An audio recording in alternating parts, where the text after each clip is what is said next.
प्रिय साथियों, आज हम देखेंगे क्रियात्मक समूह क्या होता है।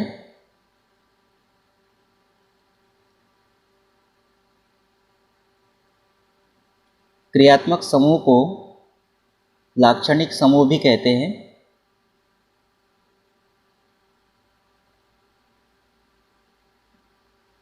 और इसको फंक्शनल ग्रुप कहा जाता है।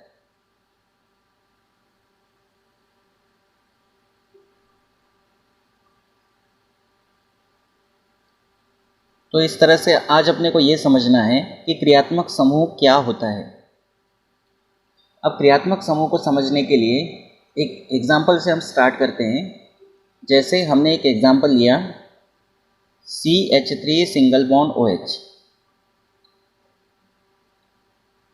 ये एक यौगिक है, एक कंपाउंड है, या ये कह सकते हैं कि एक अणु है।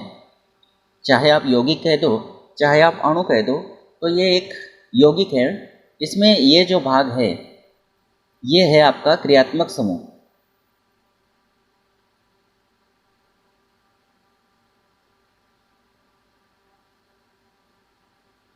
और इधर वाला जो भाग है यह है एल्किल समूह।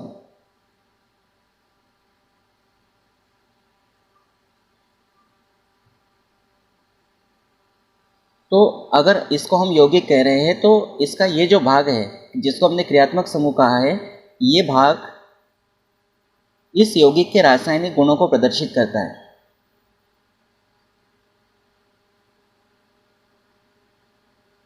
रासायनिक गुणों को प्रदर्शित करता है।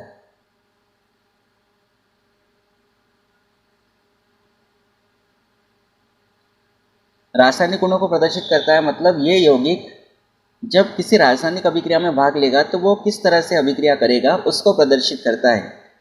तो क्रियात्मक समूह उसी को बोलते हैं कि यौगिक का ऐसा भाग जो उस यौगिक के रासायनिक गुणों को प्रदर्शित करता है उसको हम क्रियात्मक समूह कहते हैं।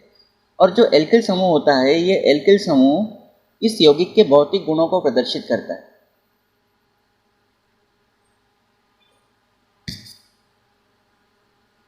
भौतिक गुणों से मतलब क्या होता है? भौतिक गुणों से मतलब जैसे अवस्था है, रंग है,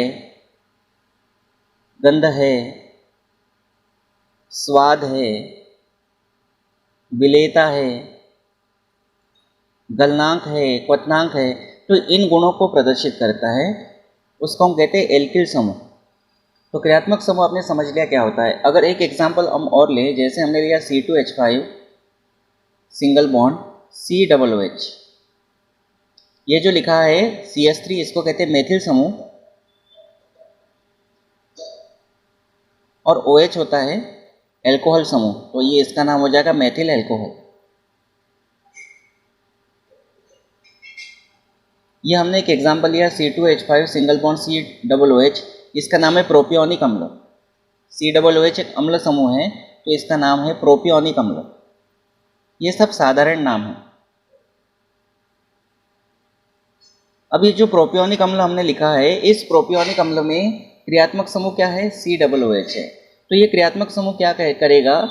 इस यौगिक के रासायनिक गुणों को प्रदर्शित करेगा। हम और अगर एग्जाम्पल ले, जैसे CH3 सिंगल बॉन्ड CHO, इसका नाम है एसिटाल्डिहाइड।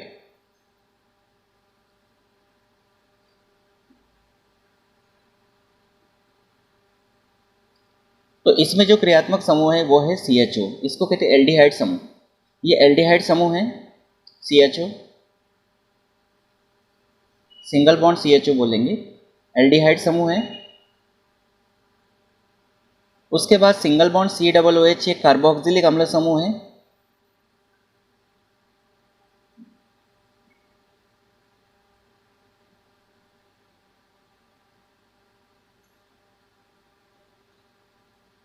और सिंगल बॉन्ड OH आप समझ गए होंगे एक एल्कोहलीय समूह है, तो उसको हम क्रियात्मक समूह कहते हैं। तो क्रियात्मक समूह क्या होता है? तो इसको हम डिफाइन कर सकते हैं, किसी यौगिक या अणु का वह भाग जो उस अणु के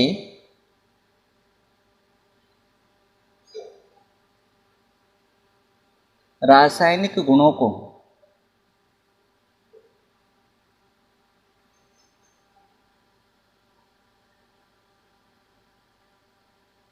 प्रदर्शित करता है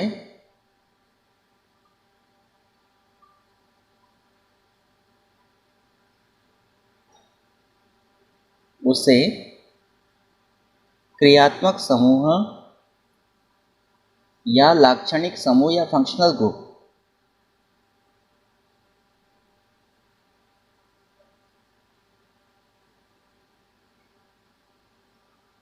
कहते हैं। यहाँ पर आपने जहाँ जहाँ अणु लिखा है वहाँ आप यौगिक भी लिख सकते हो, कोई दिक्कत नहीं है। तो इस तरह से हमने क्रियात्मक समूह को परिभाषित कर लिया और हमने ये समझ लिया कि क्रियात्मक समूह जो होता है वो किसी भी यौगिक या अणु का ऐसा भाग होता है जो उस यौगिक या उस अणु के रासायनिक गुणों को प्रदर्शित करता है, उसको हम कहते हैं क्रियात्मक समूह। अब कुछ क्रियात्मक समूह हम देखेंगे, कुछ क्रियात्मक समूह के नाम हम देखेंगे जो हमारी जो ऑर्गेनिक केमिस्ट्री है, कार्बनिक रसायन है, उस कार्बनिक रसायन में उपयोग में लाए जाते हैं। तो हम यहाँ आप लिखेंगे कार्बनिक रसायन में, मतलब ऑर्गेनिक केमिस्ट्री में, कार्बनिक रसायन में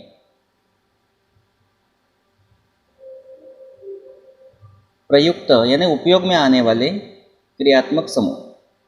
ये क्रियात्मक समूह बहुत अच्छे से आपको तैयार कर लेना है, या ये कहें कि आपको याद हो जाना चाहिए, क्योंकि अगर ये क्रियात्मक समूह आपको बहुत बढ़िया तरीके से अगर दिमाग में रहेंगे तो इससे क्या होगा कि आपको आगे जो क्रियात्मक समूह के आधार पर जो IUPAC नाम आएंगे वो बहुत अच्छे से बनेंगे और बहुत सारी बातें ऐसी होगी जो आपसे अच्छे से बनने लगेगी।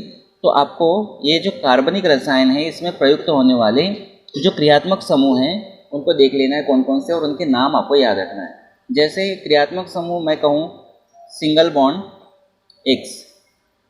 अब सिंगल बॉन्ड एक्स का मतलब होता है हेलोजन। हेलोजन की जगह आ सकता है fluorine, single bond fluorine, single bond bromine और सिंगल बॉन्ड आयोडीन। तो ये सिंगल बॉन्ड एक्स है तो इसको कहते हैं हेलो। अगर यहाँ पे सिंगल बॉन्ड एफ आता है तो इसको कहते हैं हम फ्लोरो, या इसको फ्लोरो भी कहा जाता है। तो फ्लोरो या फ्लूओरो एक ही बात है। सिंगल बॉन्ड Cl ये होता है क्लोरो समूह। सबके साथ हम समूह शब्द लगा सकते हैं, मैं यहाँ लिख नहीं रहा हूँ। सिंगल बॉन्ड Br ये कहता है ब्रोमो, और सिंगल बॉन्ड I होता है आयोडो।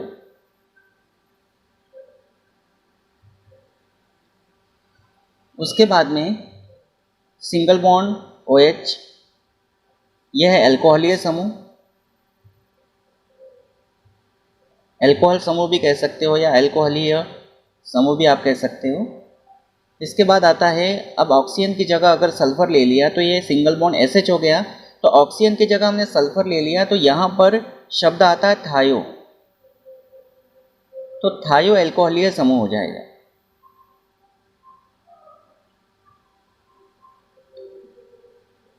उसके बाद single bond O single bond. अब ये जो single bond O single bond है इसके दोनों तरफ कार्बन होना चाहिए। दोनों तरफ कार्बन होंगे तब इस समूह को क्या कहेंगे। एक तरफ कार्बन होने से काम नहीं चलेगा, इसके दोनों तरफ कार्बन होने चाहिए, तो इसका नाम होता है ईथर। ईथर समूह कहते हैं।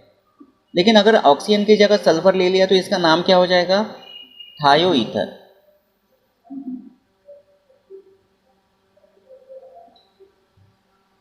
अगला क्रियात्मक समूह हम देखेंगे single bond CHO।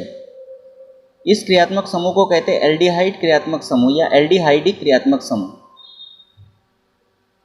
Single bond C double bond O इसको कहते हैं कीटोनिक क्रियात्मक समूह। कीटोनिक समूह है। Single bond C double OH अभी आपने पढ़ा था, यह है कार्बोक्सिलिक अम्ल समूह।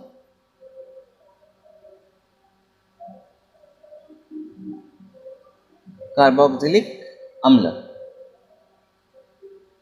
ये क्रियात्मक समूह आपको बहुत अच्छे से ध्यान रखना है, ये क्रियात्मक समूह आपको दिमाग में रखना है बहुत अच्छे से। अगला क्रियात्मक समूह है सिंगल बॉन्ड NH2। इसको कहते हैं एमिनो समूह। उसके बाद सिंगल बॉन्ड CONH2, यह है एमाइड समूह। सिंगल बॉन्ड CN, यह है साइनाइड समूह।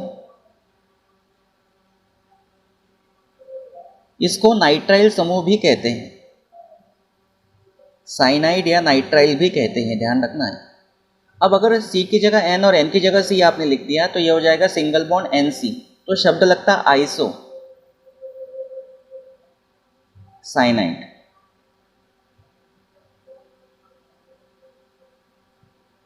या आप इसको कह सकते हो आइसोनाइट्राइल, इस तरह से आप कह सकते हो।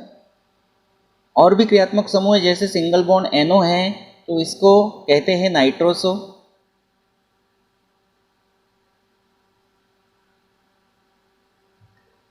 सिंगल बॉन्ड NO2 है तो इसको कहते हैं nitro. Single bond O, single bond N, double bond O, इसको कहते हैं नाइट्राइट। उसके बाद सिंगल बॉन्ड COO, इसके इधर भी कार्बन होना चाहिए, इधर भी कार्बन होना चाहिए, सिंगल बॉन्ड COO, तो इस क्रियात्मक समूह को कहते हैं एस्टर। सिंगल बॉन्ड COCl, इसको कहते हैं अम्ल क्लोराइड।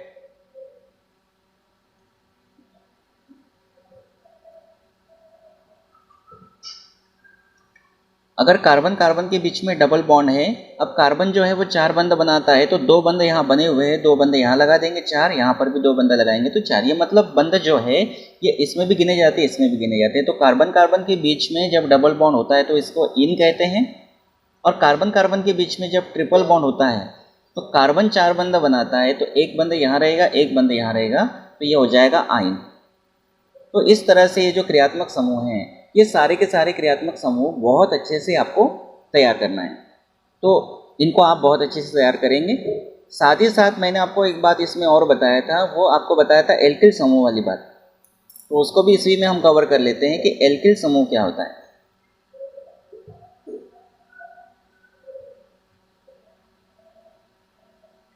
या इसको एल्किल मूलक भी कहते हैं,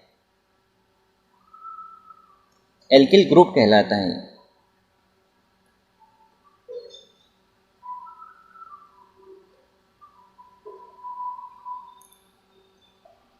तो जैसे हमने एक क्रियात्मक समूह को परिभाषित किया था, उसी के आधार पर हम इसको परिभाषित करेंगे। तो हम इसको ये कहेंगे कि अणु का वह भाग जो उस यौगिक के या उस अणु के कौन से गुणों को, भौतिक गुणों को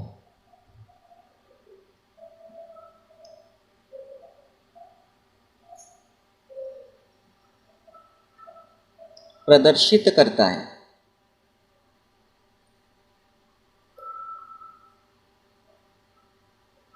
उसे एल्किल समूह कहते हैं।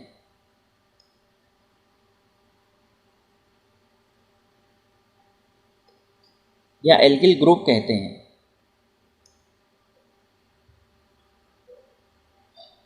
और जो एल्किल समूह होते हैं उसको दर्शाने का तरीका होता है, या तो आप सिंगल बॉन्ड R के द्वारा दर्शा सकते हो, या R सिंगल बॉन्ड के द्वारा भी दर्शा सकते हो।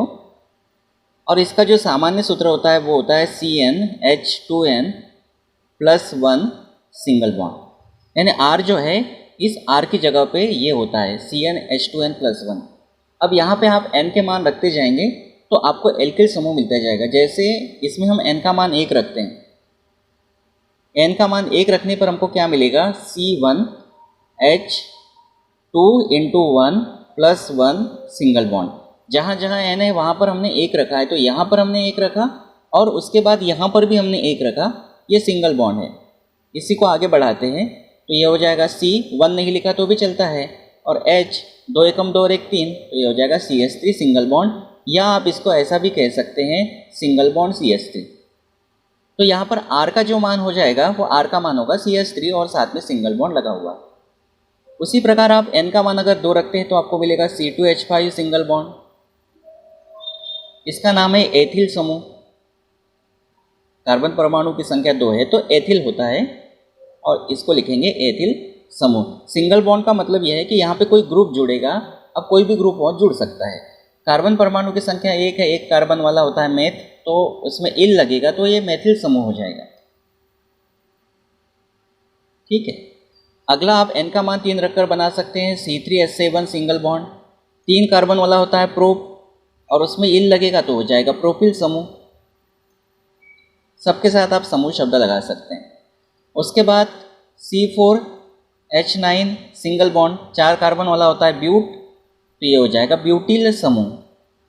अब एल्किल समूह को पहचानने का सीधा तरीका यह है कि जैसे यहाँ पर जो है उसका डबल करना है और डबल करके एक जोड़ लेना है। जैसे यहाँ पे आप देखेंगे एक कार्बन है, एक का डबल होता है 2 में एक जोड़ेंगे तो 3। यहाँ पर 2 कार्बन है, 2 का डबल करेंगे 4 में एक जोड़ेंगे 5, 3 का डबल करेंगे 6 और उसमें एक जोड़ेंगे 7। तो इस तरह से एल्किल समूह को आप पहचान सकते हो। तो C5H 5 है, 5 का डबल 10 और 1 11 सिंगल बॉन्ड। 5 कार्बन वाला होता है पेंट, तो इसको कहेंगे पेंटिल समूह। तो इस तरह से एल्किल समूह होते हैं, तो ये भी आपको पता होना चाहिए। अब हम एक बात इसमें और कवर कर लेते हैं, वो ये है कि कम से कम 10 कार्बन तक हम एल्केनों को पढ़ लेते हैं, कम से कम 10 कार्बन तक। तो यहाँ पर मैं सबसे पहले जो एल्केन की बात कर रहा हूँ,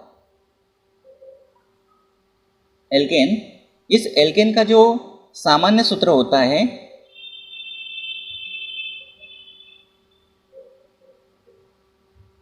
ये सामान्य सूत्र होता है CnH2n+2। ये एल्केन का सामान्य सूत्र होता है। या अगर एल्किल के साथ एक हाइड्रोजन हमने जोड़ दिया, R को हमने क्या कहा था, अभी हमने R को कहा था एल्किल, और इस एल्किल में हमने एक हाइड्रोजन जोड़ दिया तो भी वो एल्केन बन जाता है। जैसे यहाँ पर R है, R की जगह CH3 लेंगे और H उसमें जुड़ जाएगा तो CH4, जो कि एक एल्केन है, मेथेन।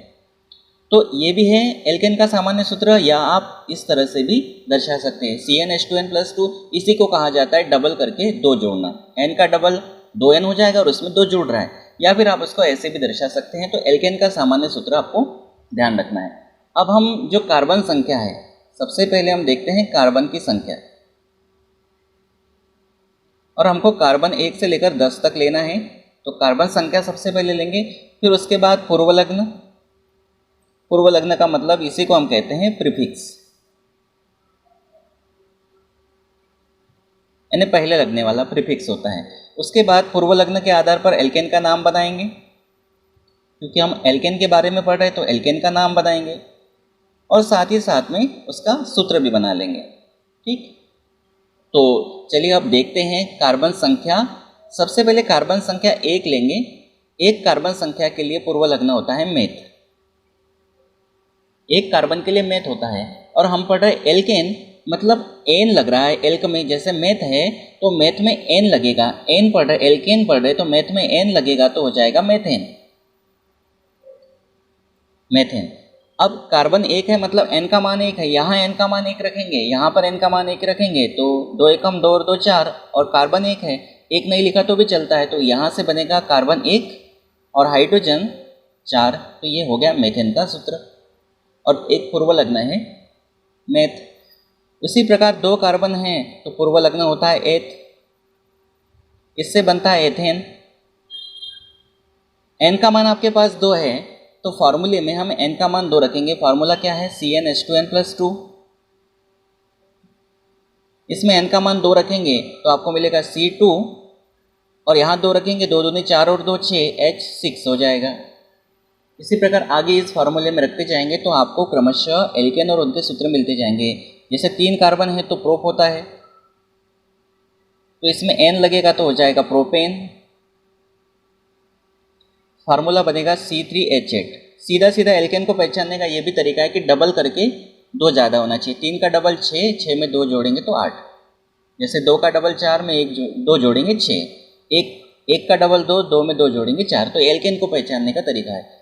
एल्किल को पहचानने का तरीका डबल करके 1 ज़्यादा, एल्केन के लिए डबल करके 2 ज़्यादा। उसी प्रकार 4 कार्बन के लिए होता है ब्यूट, इससे बनेगा ब्यूटेन एल्केन, और फार्मूला होगा C4H, डबल करके 2 ज़्यादा 10। उसी प्रकार 5 कार्बन होगा पेंट, इससे एल्केन बनेगा पेंटेन,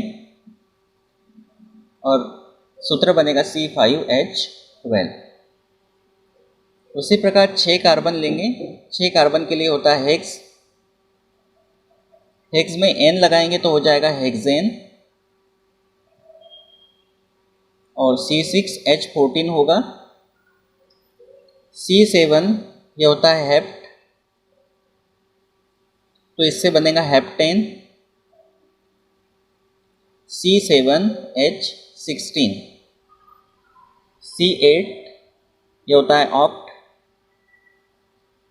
ऑक्ट से बनेगा ऑक्टेन, और फार्मूला बनेगा C8H18। तो और ले लेते हैं, C9 ये हो जाएगा नॉन, एल्केन बनेगा नोनेन, और सूत्र बनेगा C9H20, और 10 कार्बन होगा वो होता है डेक, डेक से बनेगा डेकेन, और इसका सूत्र बनेगा C10 डबल करके 2 ज़्यादा H22। तो इस तरह से आपने एल्केनों को भी देख लिया, एल्केन का पूर्वलग्न यानी पहले क्या लगता है वो आपने देखा, साथ में एल्केन का नाम और सूत्र भी आपने समझ लिया है। तो इस वीडियो में हमने 3 टॉपिक कवर किए हैं। एक तो टॉपिक हमने क्रियात्मक समूह वाला कवर किया, दूसरा टॉपिक हमने एल्किल समूह वाला किया, और तीसरा टॉपिक हमने कार्बन संख्या के आधार पर उसका पूर्वलग्न, नाम और सूत्र, इसको भी हमने समझ लिया। फिर अगले टॉपिक्स को हम अगले वीडियो में लेकर आएंगे। मेरा आपसे रिक्वेस्ट है कि आप क्रियात्मक समूह को बहुत अच्छे से दिमाग में बिठा लीजिए, जो मैंने क्रियात्मक समूह आपको क्रियात्मक समूह वाले टॉपिक में बताएं। आशा करता हूँ आपको ये वीडियो अच्छा लगा होगा। अगर आप मेरे चैनल पर पहली बार आए हैं तो चैनल को सब्सक्राइब कर लीजिए, बेल आइकन को प्रेस कर लीजिए। Thank you.